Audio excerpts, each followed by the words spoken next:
Sejam todos bem-vindos, os irmãos que estão presentes, visitantes, os nossos amigos e irmãos internautas. Um bom dia para todos, que Deus nos abençoe. Você costuma ler jornal? Ei? Aonde você começa a ler o jornal? Qual é a parte do jornal que você começa a ler? Começa pela frente, viu isso, né? Eu vi uma reportagem essa semana, então, uma pessoa, um pastor falando da mensagem dele, achei interessante. Pode não parecer muito engraçado, mas é interessante. Quem aqui lê jornal? Gosta de ler? Estou repetindo o que ele falou. Por onde você começa a ler o seu jornal? Se você começa com economia, não é um bom lugar de começar. O dólar está subindo, as coisas encarecendo, a bolsa caindo, tudo deixa você deprimido. Não comece aí. Se você tem dinheiro na bolsa, somente. Outro, você gosta de começar com esporte? Não dá certo, se o seu time perdeu, você vai ficar chateado de começar logo lendo o jornal, o seu time perdeu, você então vai ficar frustrado. Bem, você começa com os assuntos mundiais, então aí você vai ficar perdido mesmo. Muita guerra, terrorismo, terremotos, furacões, tsunamis. Então onde deve começar? Então diz o pastor, você começa lendo a necrologia. Sabe o que é isso? Que trata dos mortos. Leia todos os que morreram, o nome de cada um dos que morreram. Quando terminar de ler essa lista, você vai ter uma boa notícia. O seu nome não está lá. E você está vivo. Você está vivo. Não importa a situação que você está vivendo, o momento que você está vivendo, é crise ou não, você está vivo. Pode começar hoje, tudo de novo. Você está vivo. Eu achei meio estranho, mas ao mesmo tempo achei curioso. Nelson Rodrigues disse: se todas as pessoas se conhecessem intimamente, ninguém se cumprimentava um ao outro. Ai, meu Deus do céu. Ainda bem que a gente conhece o coração, né? Mas vamos tratar de um assunto hoje, quem conhece os nossos pensamentos. A lição de hoje é sobre os pensamentos preciosos de Deus. E o texto básico está lá em Salmo 139, um dos salmos mais lindos da Bíblia. Versículo 17, que diz assim: que preciosos para mim, ó Deus, são os teus pensamentos. Como é grande a soma deles. Preciosos, grandes e muitos pensamentos que Deus tem para conosco. E eu fui pensar o seguinte: que tipo de pensamento que Deus tem conosco, né? Como é que Deus, qual é o tipo de pensamento que Deus tem para conosco? O profeta Jeremias responde isto. Ele diz: Deus dizendo, eu é que sei que pensamento tem a vosso respeito, diz o Senhor, pensamento de paz e não de mal, para vos dar o fim que desejais.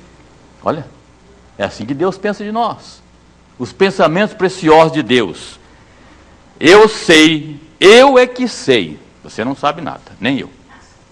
Que pensamento tenho a vosso respeito, Deus está dizendo. Diz o Senhor, pensamento de paz e não de mal, para vos dar o fim que desejais.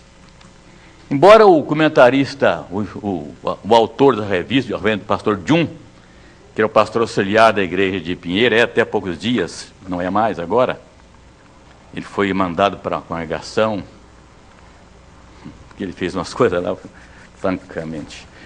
Ele está numa posição maravilhosa, às vezes quer se achar que é o máximo. Né? Isso não tem nada com isso. Nem vocês também. Tá bom? Bem, mas acontece o seguinte. Davi, nesse salmo, ele que escreveu essa lição. Baseado nesse versículo. Mas eu acho que o Salmo 139 é um dos mais lindos salmos da Bíblia. Eu resolvi falar sobre o assunto de pensamento de Deus, mas eu usar também esse salmo todo, a lição de hoje, que ele contém muita coisa importante. Porque, na verdade, Davi está falando aqui da onisciência, da onipresença e da onipotência de Deus. Ele está usando esses três atributos da personalidade de Deus em todo esse Salmo 139, com 24 versículos. E lá, no versículo 17, ele fala exatamente o tema. Que preciosos para mim, ó Deus, são os teus pensamentos, e como é grande a soma deles. Davi está falando, então, repito, desses três atributos de Deus nesse salmo: a sua onisciência, a sua onipotência, a sua onipresença. O que significa onisciência de Deus? Onisciência significa, descreve que o fato de Deus saber tudo. Deus sabe tudo. Nada está escondido de Deus, nem os nossos pensamentos. Ninguém sabe o que você está pensando, nem eu. Ninguém sabe. Deus sabe. Já pensou nisso? Deus sabe o que estamos pensando? Já pensou nisso? Eu disse algumas vezes aqui na igreja, eu ouvi alguém dizendo: você deixaria os seus pensamentos serem refletidos ali na frente da igreja para todos verem? Uma força qualquer penetrasse nos seus pensamentos e aparecesse lá escrito, né, como apareceu lá com o rei Dario: Mene, Mene, Tekel, Farsim. Deus tirou você do trono, Deus tomou seu trono, seu governo, e deu para outro melhor que você. Então Deus sabe o que estamos pensando. Já pensou nisso? Sabe por quê, meus irmãos? Que às vezes passa pela nossa cabeça pensamentos horrorosos, que nós não teríamos coragem de expô-los publicamente, não é verdade? Ninguém sabe o que eu estou pensando. Ninguém. Mas nem estando dentro da igreja, muitas vezes, não estamos livres de pensamentos horrorosos, que nós não tínhamos coragem de expô-los. Ninguém sabe, mas Deus sabe. O versículo segundo desse salmo diz o seguinte: sabes quando me assento e quando me levanto, e de longe penetra os meus pensamentos. Cuidado. Aquele corinho fala: cuidado. O pezinho, tá? Cuidado do pensamento, você está pensando, cuidado. Por quê? Por isso que os três modos de nós pecarmos, quais são os três modos de nós pecamos? Pensamento, palavras e atos ou obras. Mas a omissão tem incluído esses três: omissão ou ação. Ação ou omissão. Mas os três tipos de pecado que nós cometemos é por pensamento, por palavras e por ação, ou por atos. Por isso que vamos ter cuidado a esses três tipos. Porque, note bem, que o pecado não é o que nós fazemos. O pecado é que nós pensamos fazer. Esse que é o grande perigo. Você pensou, por exemplo, aquele que pensou mentir. Eu vou pegar uma mentira. Não vou fazer não. Para Deus ele mentiu. Já é pecado. Porque mentira é pecado. Você pode pensar o seguinte: bem, você vai pensar em roubar, né? Daqui meio distraído e tal, né? Mas chega alguém: não roubei. Pensei em roubar. Para Deus já roubei. Já pequei. O pecado nasce no pensamento. Você pensou em matar alguém. Já pensou isto? Não. Mas o que João diz? Aquele que odeia seu irmão é assassino. Você nunca assassinou ninguém? Com um tiro, nem com faca, nem com facão, nada? Mas aquele que odeia, bom, que odiar é uma coisa muito séria, né? Será que você odiou alguém? A gente tem raiva de alguém, não se vive muito bem, não se dá bem, coisa e tal. Outra coisa. Mas odiar. Eu sempre digo, quem odeia alguém, o seu desejo é que ele morra. Essa é a grande verdade. Por isso, chegar a esse ponto de odiar alguém, você quer matá-lo, quer tirar do seu caminho. Uma pessoa falou comigo um dia isso. Tem pessoa que gosta de falar essa expressão. Eu conheço uma pessoa que fala muito, eu odeio fulano, odeio. Você odeia mesmo? Você odeia mesmo? Então eu disse para o crente o seguinte, você odeia fulano mesmo? Então manda matar ou você mata. Não, pastor, por amor de Deus, não estou nem pensando nisso. Então você não odeia a pessoa. Então você não odeia. Você não gosta, tem algum motivo de não gostar. Tem suas questõezinhas lá. Mas se você odeia alguém, você tornou-se assassino dela. Não matou, mas para Deus você já é assassino.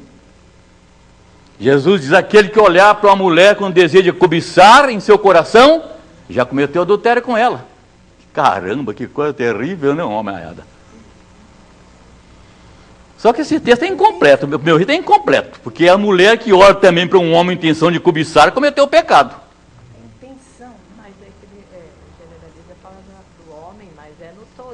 Eu também acho. Mas põe a mulher. Não é o todo, não. Quem olhar para uma mulher no sentido de cobiçar, já em seu coração cometeu adultério com ela. Você é um adúltero? Não, nunca pensei. Não pensou. Então, para Deus, você já realizou o ato de adultério. Seja para homem ou mulher. Manda essa coisa interessante. A primeira parte pode dizer que é homem, mulher, no sentido genérico. Mas quando Jesus disse a mulher, então já se ficou o homem, mas a mulher também. Aliás, hoje as coisas... Quem está assaltando hoje aí dura são as mulheres, né? Hein? A coisa mais difícil que tem é controlar o nosso pensamento. Mas é. Isso é uma coisa séria, viu? Orar, porque Deus controle. Ponha uma guarda, Senhor, ao meu pensamento. Porque do pensamento é que vem os atos. O pastor, um senhor idoso na igreja, chegou para um jovem e disse, cara, moço, por favor, tire esses maus pensamentos da sua cabeça. Como o senhor sabe? Pela sua cara.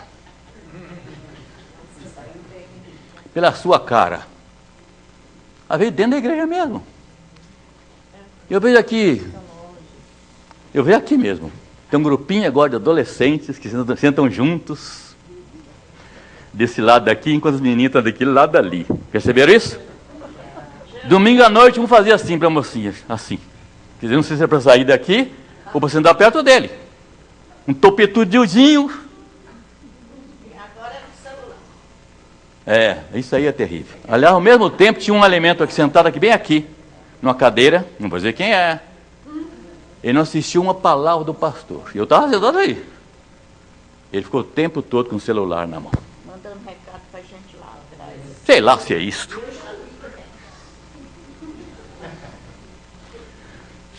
Eu tenho orado muito a Deus para minha família, porque não tem o vício de celular, porque alguns têm. Fulano, assim? Fulano! Oh, desculpe. Essa pessoa que estava aqui domingo lendo o celular o tempo todo, ele foi na minha casa um tempo atrás, com a parte da família, e ele ficou o tempo todo, em que nós conversamos na minha sala. Aí voltou depois lá, pouco tempo atrás. Quando ele chegou, pensou assim, dá licença, põe esse celular aqui, põe assim na mesa, por favor. Se te chamar, você atende, tá bom? Vamos conversar? Você sabe que é um vício que pode ficar doença, virar doença, viu? Tem gente fazendo tratamento por causa disso. Não é qual o assunto mesmo que eu estava falando? Então o ato em si, meu irmão, não é pecado. Matou alguém? Não, matar já não é o pecado. Quando você pensou em fazer, você matou. Para Deus, já houve o pecado. O pecado começa com os pensamentos. Puxa vida, hein? Vamos dar uma volta lá, vamos voltar lá no Éden, né? Quando começou esse negócio de pecado. O diabo estava na figura de serpente. Primeiro, tentou convencer Eva que a palavra de Deus não era o melhor para ela. Não foi isso? O diabo insinuou que havia mais vantagem em desobedecer a Deus do que obedecer. O que ele disse? Deus disse assim, porque ele sabe que se você obedecer, você vai saber todas as coisas como ele sabe. Então não havia vantagem de não desobedecer, havia vantagem de desobedecer. Tá certo? Satanás sabia que se fosse convencido, se a sua mente fosse convencida, as ações girariam imediatamente em favor disso. As ações girariam imediatamente. Eva foi assediada pela mentira do diabo. Em seguida, o que ela fez? Comeu do fruto proibido. Alguém tem esse texto, não tem? Gênesis capítulo 3, 1 a 5. Quem tem? Hoje os internautas, por favor, note e leia depois. Eu não vou passar hoje o microfone, não, cara de tempo. Faz favor, mas presta que a Gina vai ler. Mas a serpente, mais sagaz que todos os animais selváticos que o Senhor Deus tinha feito, disse à mulher: é assim que Deus disse, não comereis de toda árvore do jardim? Respondeu-lhe a mulher: do fruto das árvores do jardim podemos comer, mas do fruto da árvore que está no meio do jardim, disse Deus: dele não comereis, nem tocareis nele, para que não morrais. Então a serpente disse à mulher: é certo que não morrereis. Porque Deus está mentindo. Continua. Porque Deus sabe que no dia em que dele comerdes, se vos abrirão os olhos, e como Deus, sereis conhecedores do bem e do mal. É mais vantagem você desobedecer a Deus que obedecer. Porque se você não obedecer, você vai ser como Deus. Se você obedecer, vai ser como você é. Está vendo? Chamou Deus de mentiroso. Aonde começou? A mulher viu que a árvore era boa, desejosa para comer, e comeu do seu fruto.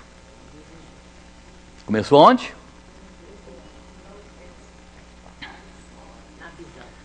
A visão. O pecado entra pelos olhos, né? Diz a Bíblia, né? Outro atributo de Deus aqui é a onipotência. Onipotência. Ensina que Deus é poderoso. O poder de Deus não tem limites. El Shaddai, o Deus todo-poderoso, o Deus criador, o Deus sustentador. A palavra El Shaddai vem do seio materno, que alimenta a vida da criança.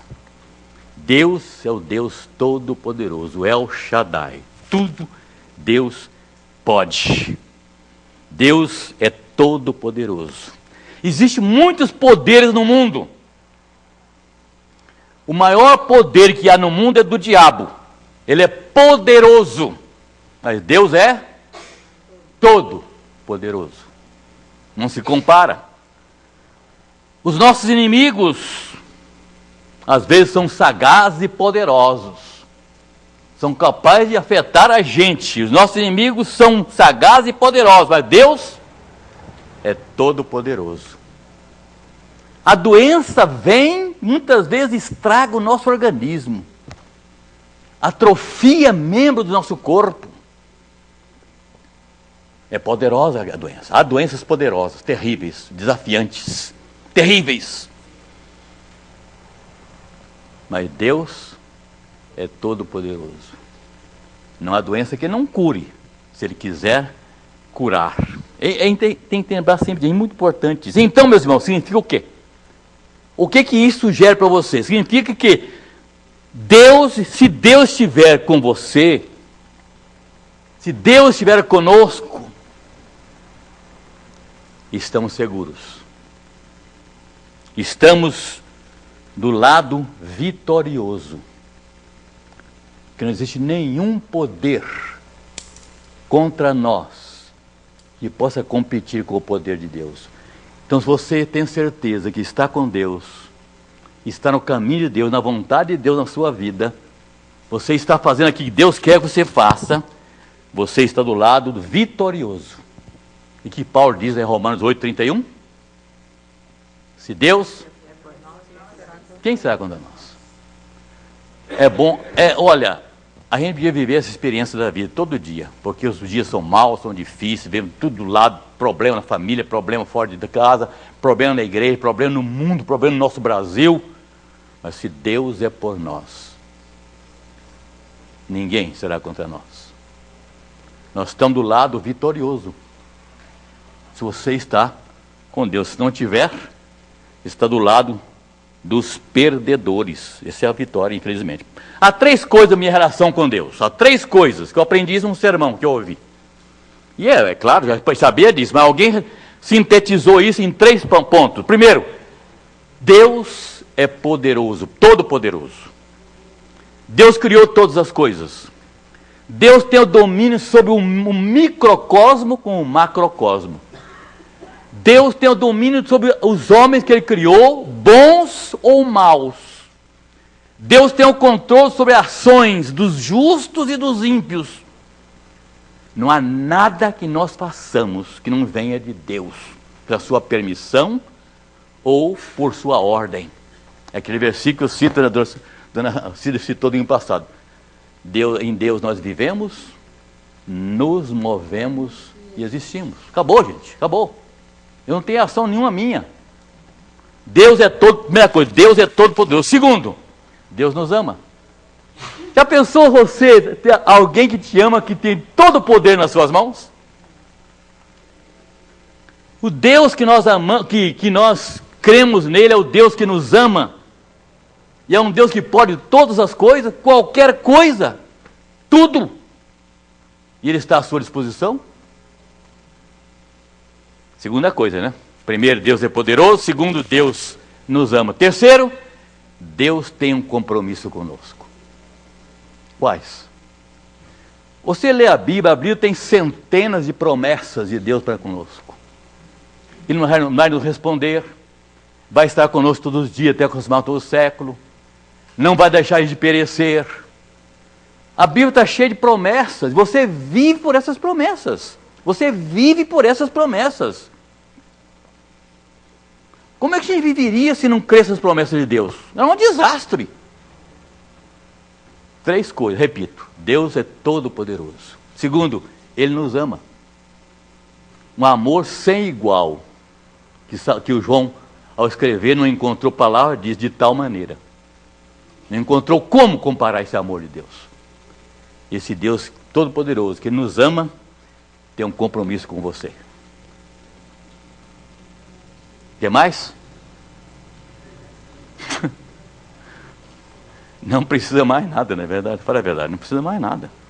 Mais nada. Há um outro atributo de Deus nesse salmo. O primeiro foi onisciência, onipresença, e o outro, onipotência, agora onipresença.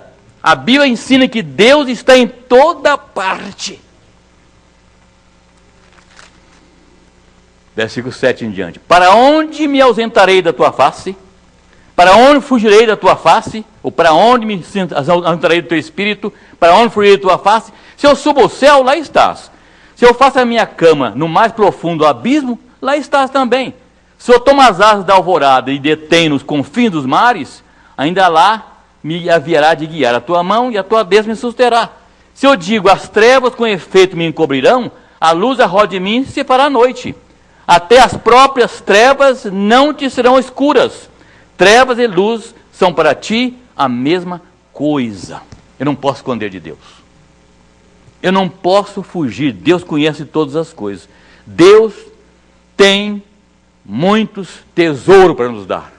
E a lição desse trimestre tem trazido esses tesouros. Já estudamos, a primeira lição foi o tesouro da palavra de Deus, a Bíblia. Vimos já também as promessas de Deus preciosas e hoje os pensamentos preciosos de Deus.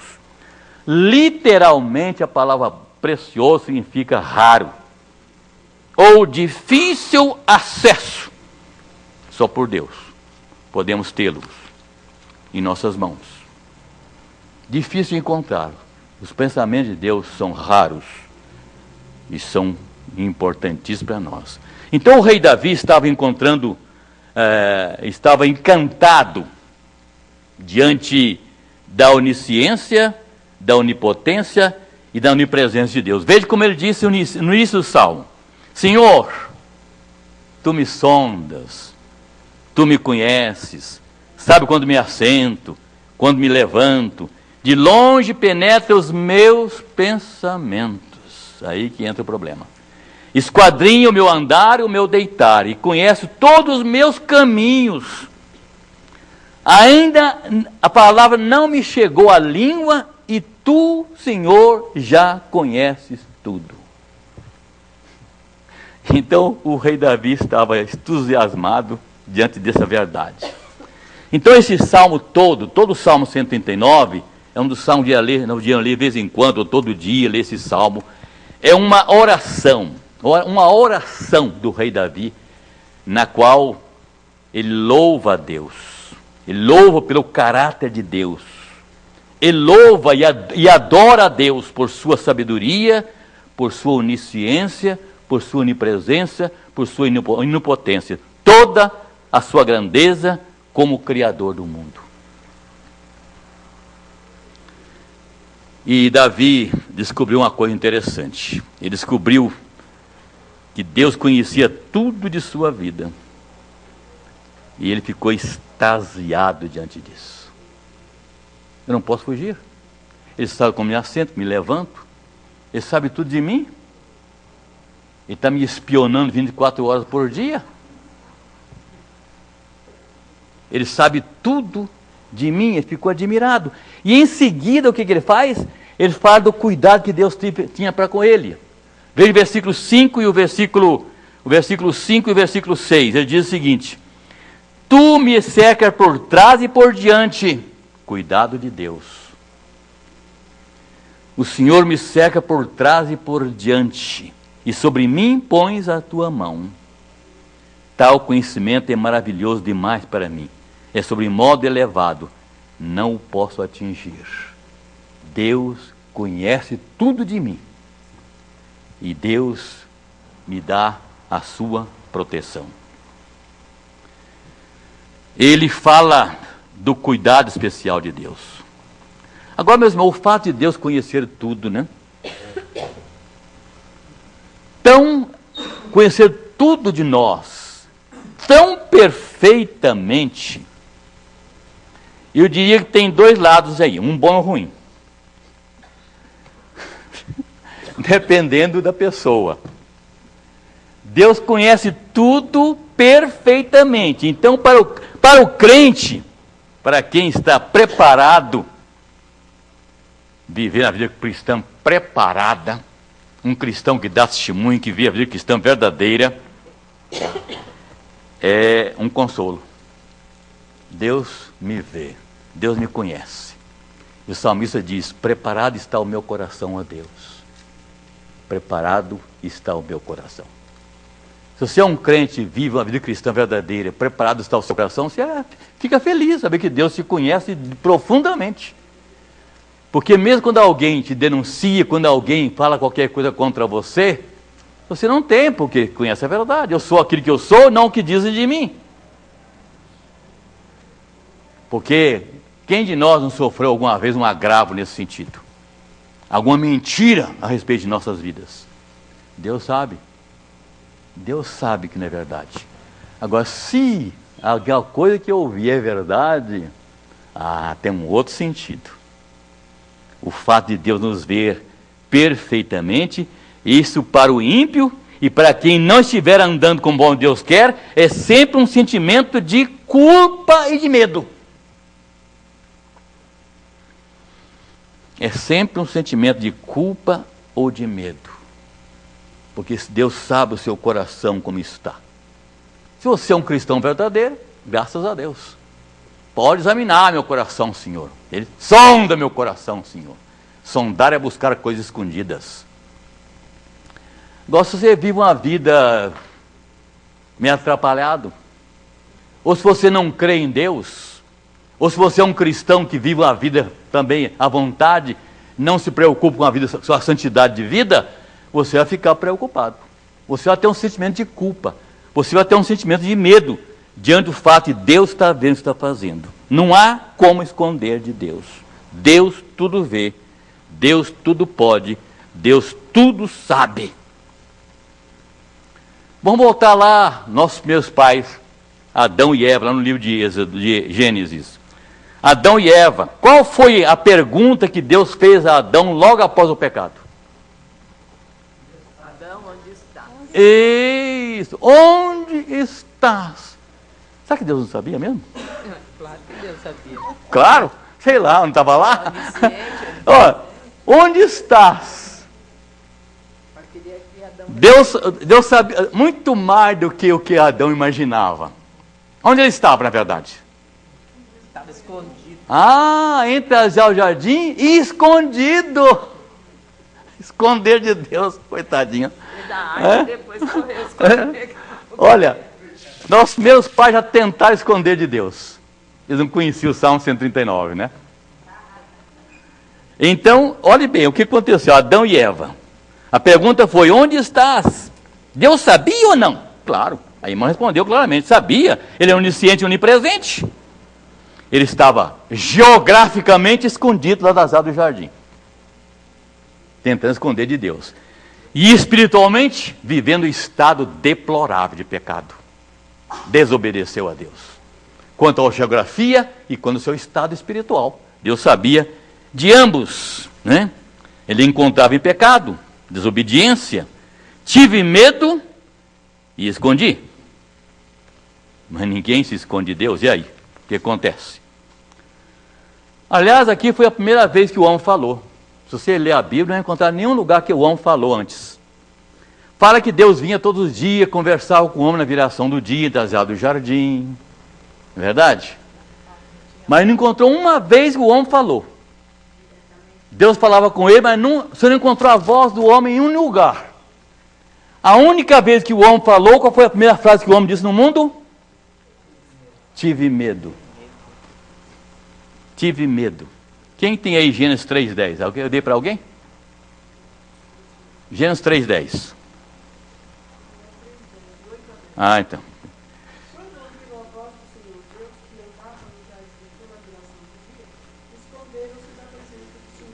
Ah, esconderam.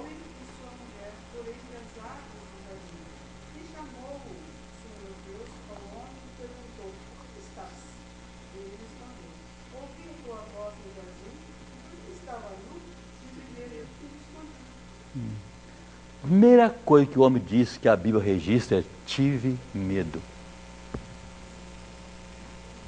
Não é problema do mundo hoje, até hoje? Perceberam que é o problema que nós temos até hoje? Tive medo. O medo acompanha o homem desde a queda. Nós temos medo de tudo. Principalmente, nós temos medo de estarmos em pecado. Se nós estivermos em pecado, é a coisa mais séria ainda. Nós tememos o castigo, o sentimento de culpa. É uma coisa interessante, meus irmãos. Se você está em pecado e sente que está em pecado, dá-te palma, graças a Deus. Você está sentindo que está errado. A pior coisa do ser humano, do homem, é quando ele peca, faz coisa errada e não reconhece que pecou. Está tudo bem. Porque se você reconhece que está errado, palma para você. Você está tendo, a consciência sua ainda está funcionando. É porque ele tem o conhecimento. É. Mas tem pessoas que ou creem ou não creem, não tem conhecimento. Quando você fica com a consciência, já cauterizou, você está vivendo em pecado, está tudo bem viver em pecado, você está desgraçado. Você é um infeliz. Se você comete as coisas erradas e sabe que cometeu a coisa errada, é um bom sinal, a sua consciência ainda está funcionando.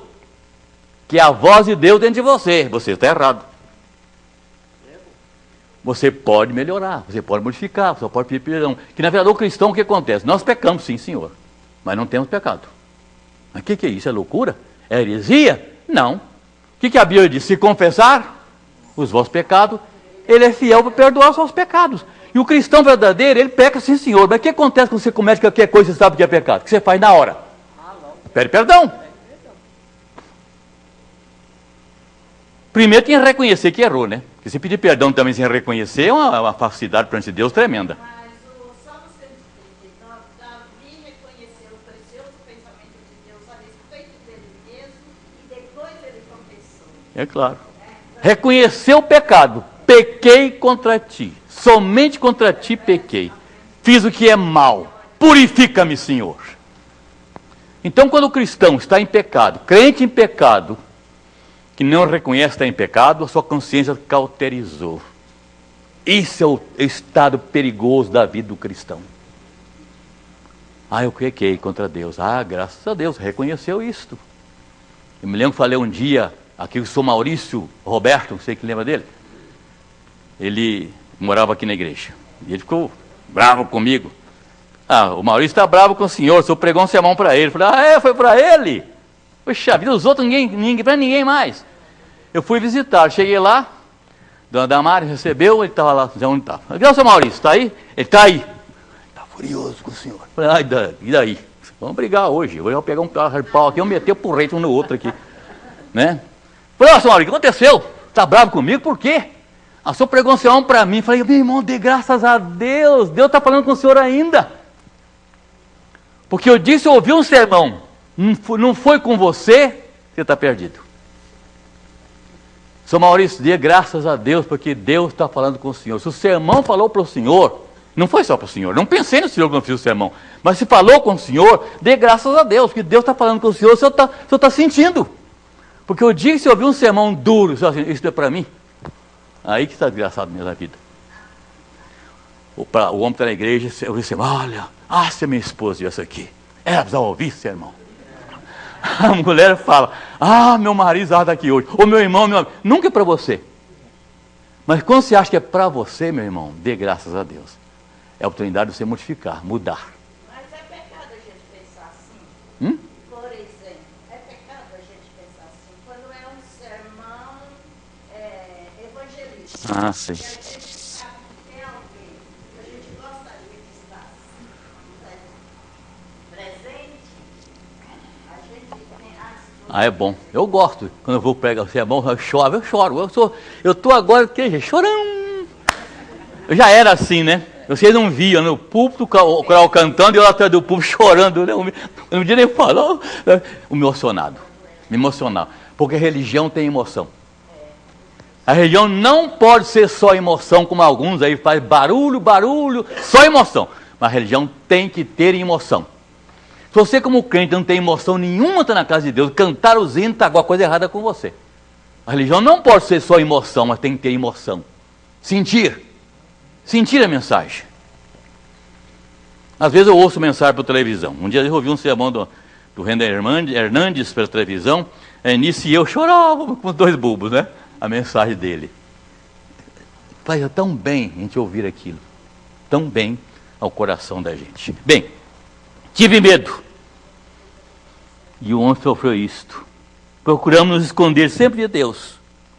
Lembra Davi, o mesmo Davi no Salmo 32? O que ele disse no Salmo 32? Ele disse, pequei contra ti.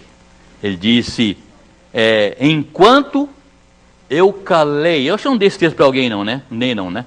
Salmo 32, 3 e 5. Enquanto calei os meus pecados, envelheceram os meus ossos, o meu bramido, e o meu humor se tornou em sequidão de estio, então eu confessei ao Senhor. A palavra aqui, enquanto me calei, significa enquanto eu escondi o meu pecado. Enquanto eu encobri o meu pecado. E eu sofri por isto. O que está escrito lá em Provérbios 28, 13? Aquele que encobre os seus pecados nunca prospera. Quem os confessa e deixa, alcançará misericórdia. Se você encobre os seus pecados, meu irmão, não para os homens, porque os homens você consegue cobrir. Para Deus, você nunca vai prosperar. Vai marcar passo a vida inteira. Você confessa, e que mais? E deixa. Não adianta eu confessar os meus pecados, tem que confessar e deixar. Então, eu alcançarei misericórdia da parte de Deus. Sonda. O salmo começa o seguinte: Senhor, tu me sondas e me conheces. A palavra sondar significa examinar com sonda. Buscar o que está oculto. Observar o que está escondido. Eu tinha semana passada lá na minha casa, lá em Atibaia, fazendo um poço artesiano, porque o poço acabou, secou, a casa está abandonada, porque não tinha água para nada, passei uma semana sem água. Olha, ficar sem luz é bom, mas dá para passar, mas sem água mesmo. Não tem condição, coisa terrível. Partindo de 3 opiniões, eu podia fazer o quê? Bom, alguém não faz um poço artesiano, aqui é o que todo mundo está fazendo. Como todo mundo está fazendo, daqui a pouco não tem água também no poço artesiano, né? Vamos partir para isso. Um absurdo que eles cobram, um absurdo. Aí chegou lá, tem que lavarinha, né?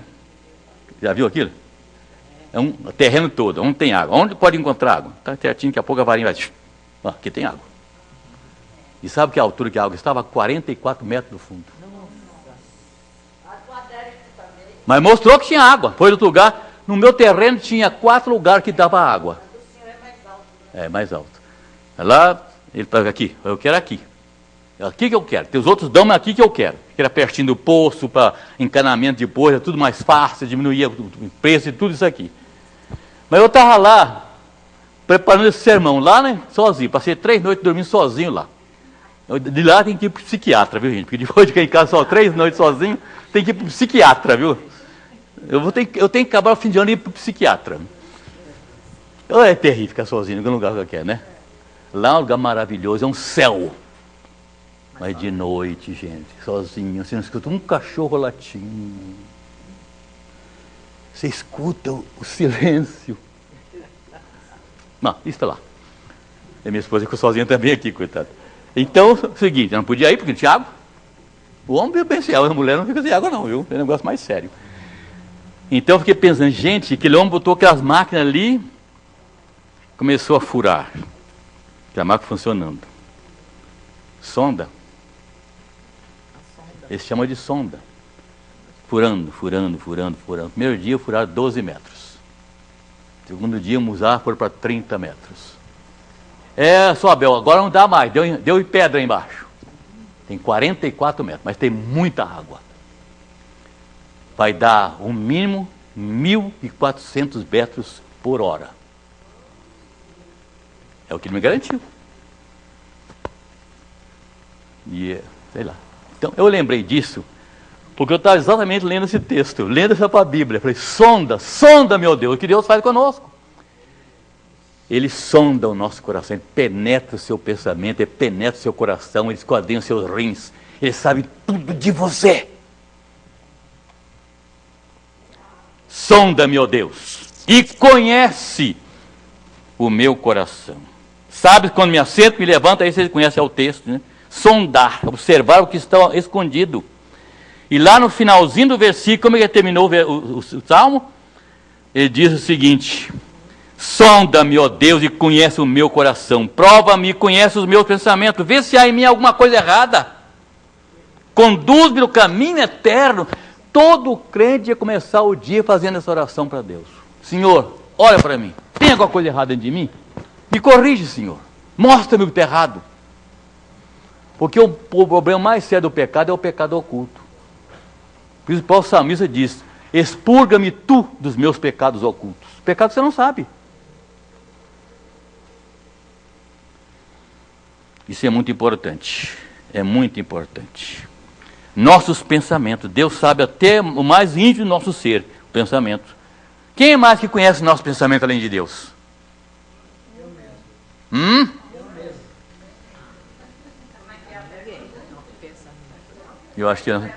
Eu acho que a resposta estaria certa assim. Nós conhecemos. Eu mesmo pequei. Ele não culpou ninguém, né? Notar que nem Davi, nem o filho pródigo culpou ninguém. O Davi dizia, a mulher lá, a Betsaba ficou lá tomando banho, lá pelada, em cima do pé. Na minha frente, olha, ela é culpada. Pequei contra ti. Eu somente pequei contra ti. Ela não estava lá como chama de pecado. Ele que pecou. Ele podia ver e dizer, oxa, que é isso? Mas aí pensando que está pecando do mesmo jeito. Sonda, ó Deus. Isso. Então, meus irmãos, ninguém conhece o nosso pensamento. O El diz que nós conhecemos nosso pensamento. Eu acho que também nós conhecemos. Nós sabemos o que estamos pensando. Mas quem mais podia conhecer nosso pensamento? O diabo conhece nosso pensamento? Não? Que bom! Graças a Deus! Eu tinha dito aqui que ninguém conhece. Agora quando o Elton falou, eu fiquei na dúvida. Será que realmente nós conhecemos? Eu sei o que estou pensando. O diabo não conhece. Imagina se ele conhecesse nossos pensamentos. Então alguém pergunta, mas como é que conhece meu ponto fraco? Porque o diabo conhece seu ponto fraco. Como? Como ele conhece? Ele está te vendo toda hora. Ele está te vendo, ele sabe os seus deslizes. É esse aí que eu quero, é esse caminhozinho que eu quero para ele. Não que ele entendeu o seu pensamento, mas que ele viu você fazendo coisa. O ladrão que rouba a sua casa, ele não chega no dia e vai roubar a sua casa. Ele fica de longe vendo como é que funciona a sua casa. Passa por lá um dia, vê que ele disse que você não estava em casa, aquele horário você não está em casa, depois de uma semana, aquele horário você não vai estar em casa. Agora é a hora de eu agir. Então, como o diabo age em nossas vidas? Porque ele vê o nosso comportamento diário. Uma vez que o senhor pregou numa federação, eu nunca mais esqueci. O senhor falou sobre isso, né? Que a gente não deve se colocar na mira. Ah, é. O inimigo nosso é o diabo, então a gente nunca deve se colocar na mira dele. De jeito nenhum. Nunca dá chance para ele. Esse é o negócio. Então, Deus conhece nossos pensamentos. Só Deus conhece. Só Deus conhece nossos pensamentos. Veja o versículo 13 aqui desse salmo, se não me engano, fala assim. Pois tu me formaste o meu interior, tu me teceste no seio da minha mãe. Deus conhece, mas ninguém mais conhece. O que diz lá em Êxodo, em Efésios 1, 4 e 5? Alguém tem esse texto aí? Efésios, ou não? 1, 4 e 5? Não? Quem encontrar primeiro? É o senhor? Não. Efésios. É Jó, daqui a pouco chegará a Jó. Talvez eu não pedir os versículos vocês todos hoje, né? Vocês guardem lembrança, né? Vamos ler o versículo, Efésios capítulo 1, 4 e 5. Assim como nos escolheu nele antes da fundação do mundo para ser os santos e irrepreensíveis perante ele, e ele foi nos predestinou para ele, para a adoção de filhos por meio de Jesus Cristo, segundo beneplácito do Senhor. Deus nos conheceu antes de nós nascermos. Por isso que o versículo 13 que eu li para estar meio fora agora, mas pois tu formaste o meu interior, tu me teceste no seio da minha mãe. Davi conclui que Deus tem pensamentos preciosos e numerosos. Versículos 17 e 18. Deus nos conheceu antes de nós existirmos. Veja o versículo 13 em diante. Pois tu formaste o meu interior, tu me teceste no seio da minha mãe. Graças te dou, visto que por modo assombrosamente maravilhoso me formaste. As tuas obras são admiráveis, e a minha alma o sabe muito bem. Os meus ossos não te foram encobertos, quando no oculto fui formado e entretecido como na profundeza da terra. Os teus olhos me viram a substância ainda informe. Você nem era um feto ainda. Informe. E no teu livro foram escritos todos os meus dias, cada um deles escrito e determinado, quando nenhum deles ainda existia. Que coisa maravilhosa. Deus nos conheceu antes de nós existirmos. A ideia, quando nós lemos esse salmo, e diante dessa mensagem que estamos apresentando aqui, é que existe alguém observando o que nós fazemos cada instante. Ou estamos dormindo, ou estamos acordados, ou estamos sentados, ou estamos levantados. Deus conhece tudo.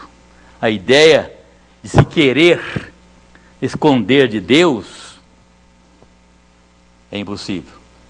E isso começou lá com nossos primeiros pais.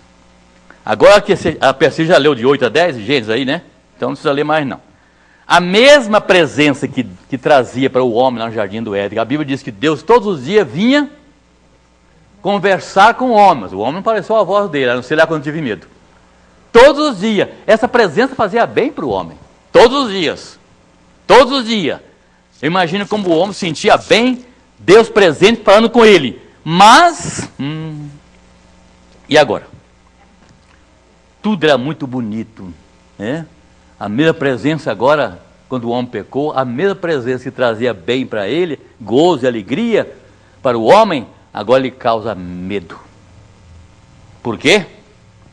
Pecou, desobedeceu, tive medo e me escondi.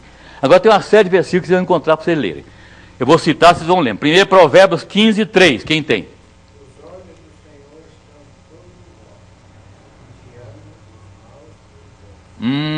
Os olhos do Senhor estão em todo lugar, guiando, vigiando os bons e os maus. O outro texto é Jó 34, 21, é agora do Senhor, né? Não? Jó 34, 21.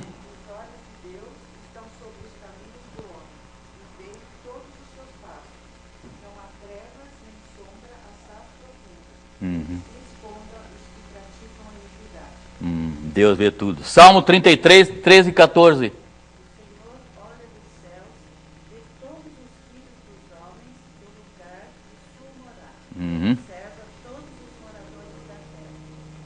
Hebreus 4, 13. E não há criatura que não seja manifesta na sua presença.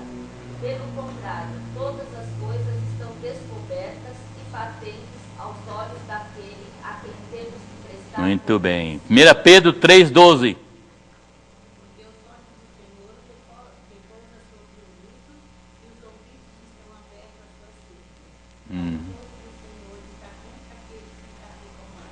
Todos esses textos aí, muitos outros que eu achei, mas para apenas resumir aqui o texto, fala que os olhos de Deus tudo vê. Sabe quando eu lembro isso aqui? Eu lembro lá da minha idade, 5, 6 anos, na classe escola dominical. Que estudava, que tinha os catecismos, né? E a gente era criança, estudava o catecismo de doutrina cristã, que começa, quem vos criou? Deus. Quem mais criou? Deus, Deus criou todas as coisas. Blá, blá. E há uma pergunta seguinte, você pode ver Deus? Eu me lembro tão bem. A resposta é, eu não posso ver Deus, mas Ele sempre me vê. Olha, isso eu aprendi já com 5, 6 anos de idade na escola dominical, lá na roça, lá na congregação que era feita no sítio do meu pai. Você pode ver Deus? Não, eu não posso ver Deus, mas Ele sempre me vê. Outro exemplo de quem queria fugir de Deus, qual que você citaria aqui?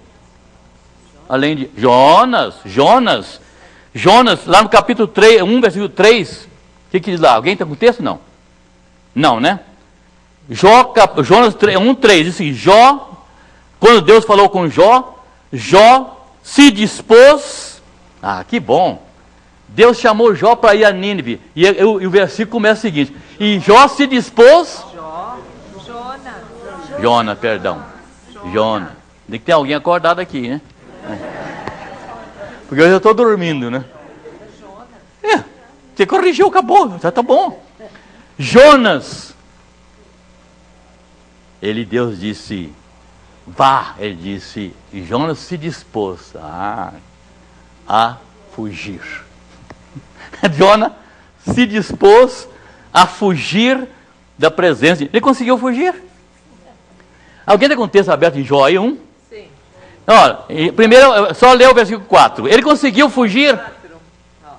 Ele conseguiu fugir? Vê.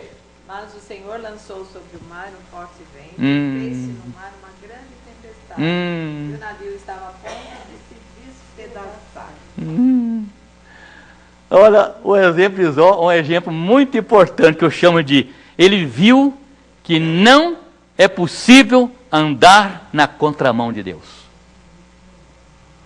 Quando você tenta fazer alguma coisa contra Deus, você não vai longe. E Jonas nos ensina uma lição importante. Ele nos ensina que que não é possível andar na contramão da vontade de Deus. Agora, meu irmão, se nós não podemos enganar a Deus, se eu não posso escapar da mão de Deus, se eu não posso ignorar Deus, o que fazer? O que eu devo fazer como crente? O que? Fazer o que Ele quer que eu faça. Muitos preferem opor-se na sua vida à vontade de Deus, contestar a vontade de Deus, tentar andar na contramão da vontade de Deus, não consegue. Eu comparava isso sempre quando eu ia na cidade. Muito passado eu tinha que ir na cidade, ver assunto da igreja, ia tudo lá no centro da cidade. Quando chegar na rua direita, tenta andar na rua, não sei se é assim ainda lá, tenta andar na rua direita, contramão dos pedestres. Você não vai, é dente esbarrando aqui, empurrando você para cá, empurrando você para lá. Tem que andar na mão. Tenta pegar qualquer rodovia aí com seu carro bonitinho, na contramão. Você não vai longe não. Cada vez nós tentamos andar na contramão de Deus, vamos quebrar a cara. Vamos quebrar a cara.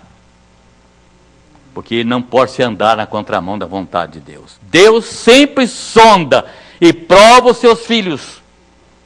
Deus sempre sonda e prova os seus filhos. E Deus conhece os nossos motivos, Deus conhece os nossos desejos, Deus conhece as nossas palavras antes que nós falemos, ainda a palavra não chegou à língua e tu, Senhor, já as conhece. Deus conhece as nossas palavras ainda que nós digamos nada. Então, meus irmãos, conhecendo totalmente a intimidade nossa, é assim que Deus nos dirige, é assim que Deus trabalha em nossas vidas e nós devemos saber disso. Mas Deus trabalha sondando a nossa vida do cristão, não com o objetivo de nos castigar, no propósito de julgar, nos condenar. Deus não é um detetive que está sendo de piscinesse no crente, você errou. Está procurando um erro na sua vida. Deus não faz isto.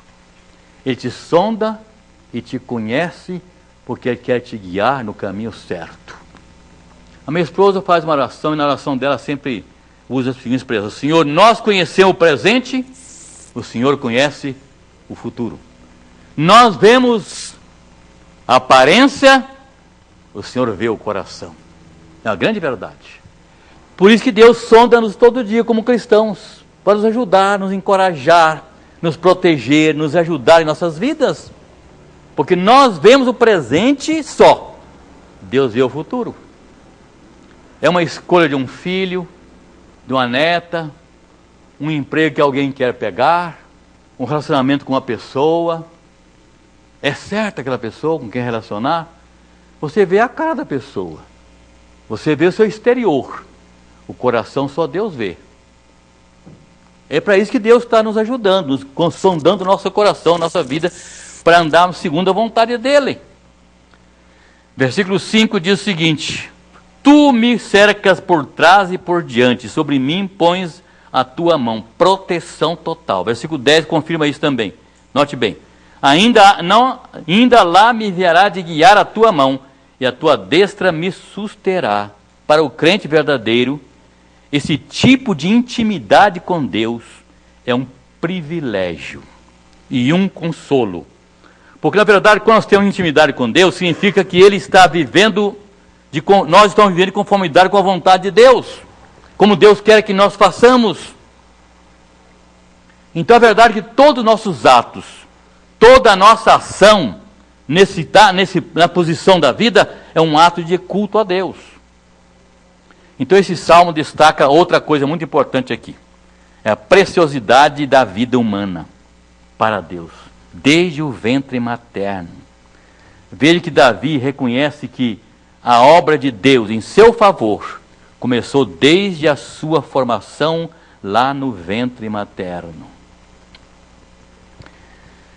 O versículo 16 diz assim: Os teus olhos me viram a substância ainda informe. Você não era um feto ainda. E no teu livro foram escritos todos os meus dias. cada um deles escrito e determinado, quando nenhum deles havia ainda. Posso fazer uma perguntinha sobre isso que o senhor leu? Propósito e destino é a mesma coisa? Como? Propósito de Deus sobre a nossa vida e destino é a Não, mesma não, de coisa? jeito nenhum. Nós não cremos em destino. Não. A Bíblia não fala em destino. E quando fala escrito e determinado, Quando falam de Deus, nossa relação com Deus, nós temos que colocar uma palavra que nós temos que ter. Por isso que nós, a Igreja Reformada, calvinista, temos isso aqui. Soberania de Deus. Tudo se explica pela soberania de Deus. As coisas acontecem, a questão de destino é uma coisa difícil de só interpretar. Porque muitas coisas parecem destino. Muitas coisas acontecem parecem destino. E muita gente, era destino da pessoa fazer isso. Não é possível. O cara não viajava de avião de jeito nenhum, com medo de morrer. O avião caiu em cima da casa dele, matou ele. Destino? Não é destino? quando fala escrito e determinado, é um propósito de Deus. Claro, um propósito de Deus. A minha vida está um propósito de Deus, não é para o destino. O destino está desgraçado, vamos parar onde eu ir parar? Então foi muito boa a pergunta da irmã aí, muito boa. Isso é interessante. O que o salmista está pensando aqui é exatamente sobre isso. Então a ideia é de que a vida e o sentido da vida da pessoa são estabelecidos por Deus desde o começo da concepção. Então Deus fez mais do que formar o nosso corpo. Ele planejou e determinou nossos dias. Deus planejou e determinou os nossos dias. Então Deus sabe quantos anos eu vou viver. Vou completar agora, daqui a um mês, 81 anos. 81 anos. Eu nunca imaginei que vivia tanto. Que quando eu nascia, aí em 1934, os homens viviam até 65 anos, as mulheres até 60. Então estou fazendo hora extra há muito tempo. Fala, Brevito Helder. Quando o senhor falou, né, da oração da Dona Eunice, falando que Deus conhece o futuro, Deus conhece o presente, Deus conhece o futuro, eu creio assim, né, que Ele não só conhece o futuro, como Ele Determinou. De acordo com Está aqui, determinou. isso, não isenta a gente da responsabilidade humana. Muito bem, muito bem. Isenta nós da ação nossa, daquilo que nós vamos fazer da nossa vida. Olha, você tocou num assunto muito importante. Porque é o seguinte, se que Deus sabe tudo, eu vou sentar e pronto. Para que eu fazer o quê? Eu vou casar nada. Deus sabe tudo. Não. Os nossos atos, a nossa inteligência, Deus criou como seres inteligentes. Nós podemos ajudar a sermos bem-sucedidos nessa caminhada que Deus tem para nós. Ou então ser infeliz. O cara da juventude viveu a juventude desregrada, aproveitou a vida.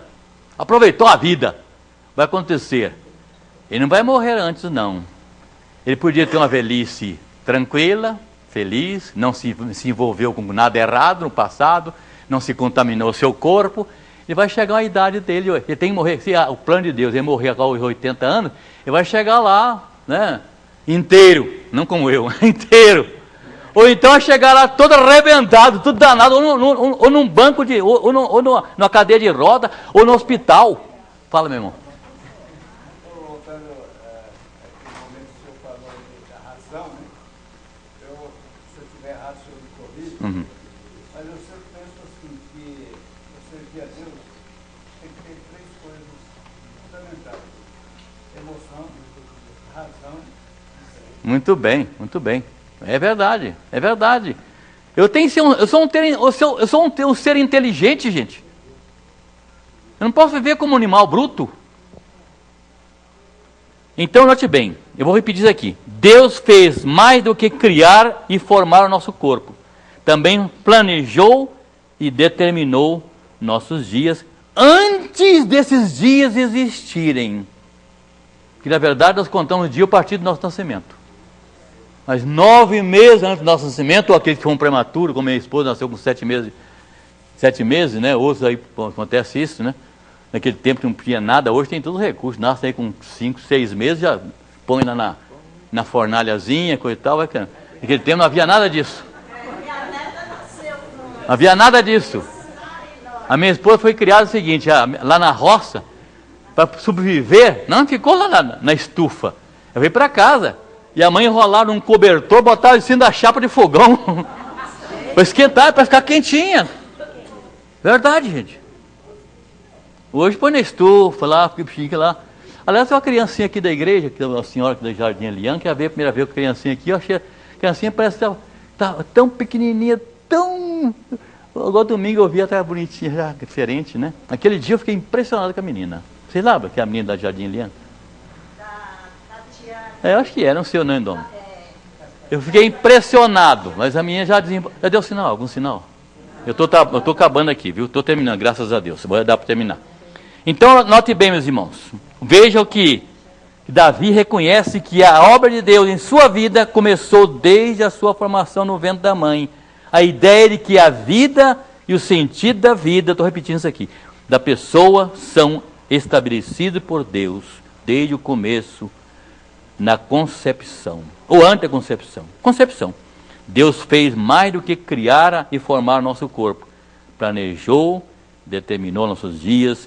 Deus sabe quanto tempo nós vamos viver e o dia que nós vamos morrer. Jó 14:5.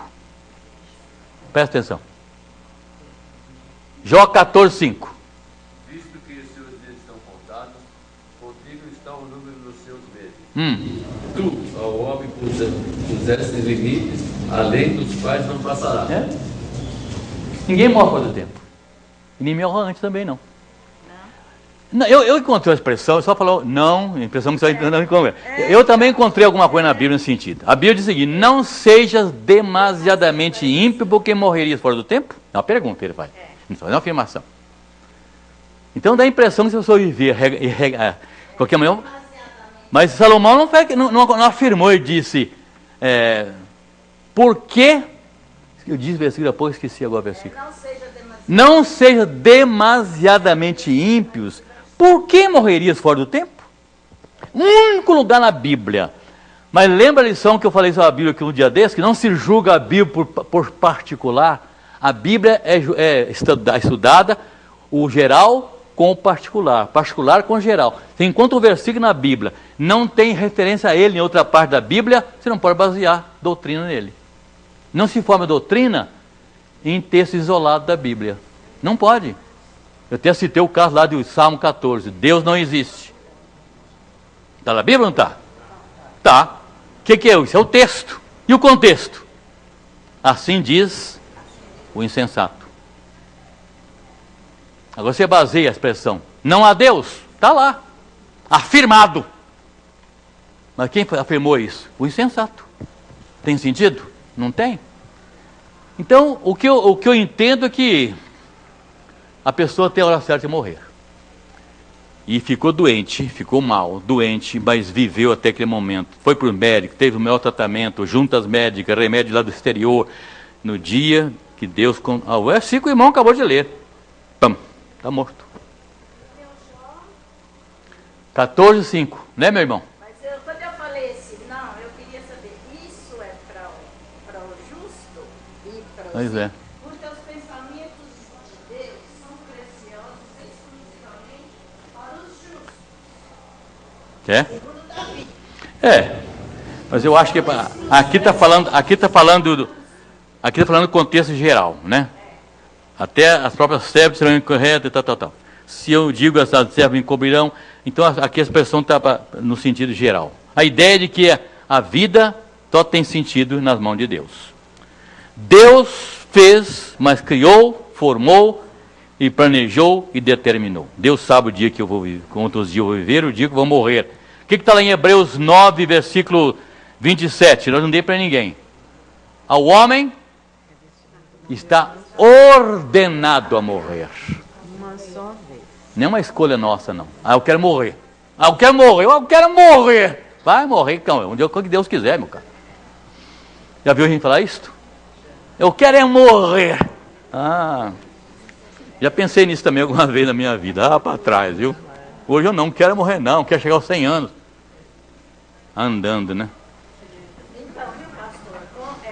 Sexta-feira, a gente visitou uma cadeirante, nosso pai. E ela disse assim, meu pai morreu, minha mãe morreu, eu fiquei sozinha. Eu quero morrer também. Eu voltei para casa pensando, eu vou morrer, porque eu vou fazer o quê? É igual ao meu caso. É isso aí. Deus mandou uma pessoa e essa pessoa me levou para casa, está cuidando de mim e eu considero como meus pais. Graças a Deus, tá vendo? É isso aí. São crentes. E ela disse, eu já fui batizar, já entrei nas águas, já fui batizar. Tá vendo? Eu falo, eu uso até publicamente. A minha esposa, para mim, é a companheira que eu não poderia viver sem ela 1 minuto. Então eu disse, minha filha, Deus permite que eu morra antes. Se você morrer antes de mim, eu vou sentar na cadeira e esperar a morte chegar. É verdade, gente. É verdade. Porque ela que resolve todas as coisas. Incrível isso. Já deu sinal que as crianças estão aí fora? Deu sinal já, Wandel? Vai dar? Que não chega aqui também, né? A outra coisa é o seguinte. O que Deus tem planejado para cada um de nós vem do coração amoroso de Deus. Lê o Salmo 33, versículo 11. Quem tem? Salmo 33, 11. Ah.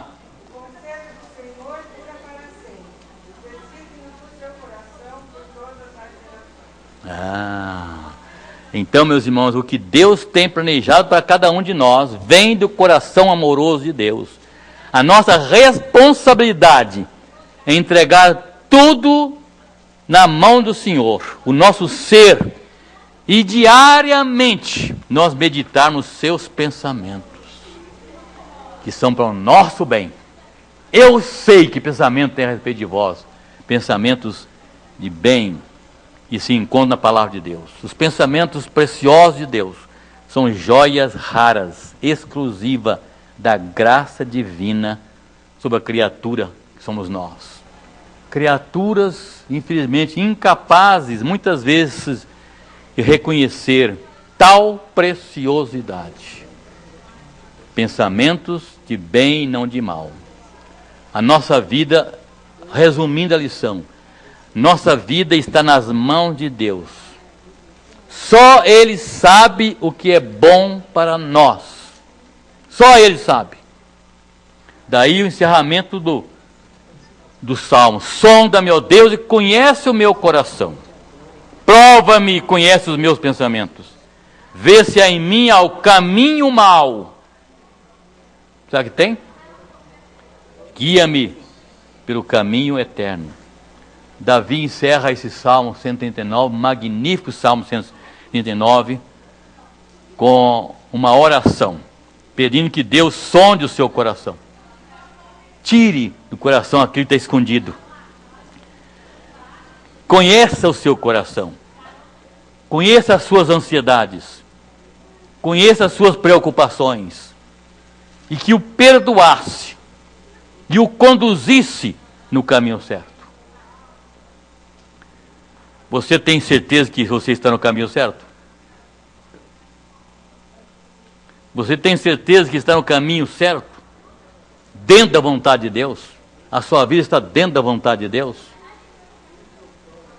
A Bíblia fala de que nós temos que colocar nossa vida no padrão da palavra de Deus. Até no pensamento. Paulo diz o seguinte: tudo que é verdadeiro, tudo que é respeitável, tudo que é justo, tudo que é puro, tudo que é amável, tudo que é de boa fama, se alguma virtude há, se algum louvor exista, seja isto que ocupe o seu pensamento. Porque Deus conhece nossos pensamentos. Então na minha oração, todos os dias, eu oro todas as vezes, eu peço isso, Senhor, coloca os meus pensamentos, a minha vida, dentro do padrão da Tua palavra. E quanto ao pensamento onde tudo começa, pensar no que é verdadeiro, no que é respeitável, no que é justo, no que é puro, no que é amável, no que é de boa fama, se alguma virtude há, se algum louvor exista, seja isso que ocupe o nosso pensamento. Que Deus os abençoe, para que nós possamos fazer a oração que o salmista fez. Você tem coragem de fazer essa oração?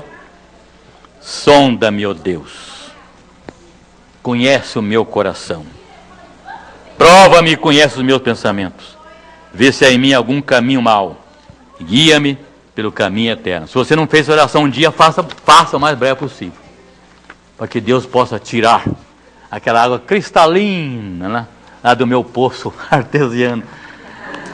É verdade que a primeira água saiu um barro, né? Gente, fala em barro. Chegou lá no mar, né? Já está subindo. E eu falei outro dia uma coisa aqui, alguns não ouviram. Aquela região lá está dentro do meu coração. Eu nasci em Conselheiro Pena. Eu passei muito tempo por Valadares, Conselheiro Pena, onde município como nasci. Resplendor, onde eu fui pastor, o primeiro ministério meu foi em Resplendor. Lá nasceu o Abel. De lá fui para Imorés. Em Imorés fui pastor 2 anos. Lá a Benice nasceu. Colatina, eu estudei 4 anos num colégio em Colatina. Portanto, de Valadares até Colatina, chegando no rio, lá no mar, é uma região que eu conheci. Eu vivi ali por muitos anos. Por isso eu tenho sofrido ver aquilo lá, viu? Eu fico triste ver uma cidade inteira destruída. Tenho orado nesse sentido. E outra coisa, continue orando pela Ana Clara, que ela está fazendo um tratamento, não está cedendo, os remédios estão aumentando as doses, não está resolvendo. Eu falei há pouco com o Enildo, com a avó, que nossas orações estão aí. Deus conhece tudo. Está tudo na mão dele. Tudo na mão dele. Eu tenho vivido uma experiência de 3 anos para cá, de sofrimento com a saúde da minha filha, da minha esposa. Está tudo na mão de Deus. É Ele que sabe tudo. Ele conhece tudo. Tá certo? Obrigado. Domingo que vem, a dona Geuzinha vai estar dando aula sobre a fé preciosa. Não perca. A fé preciosa. Lição de número 5. Estudem.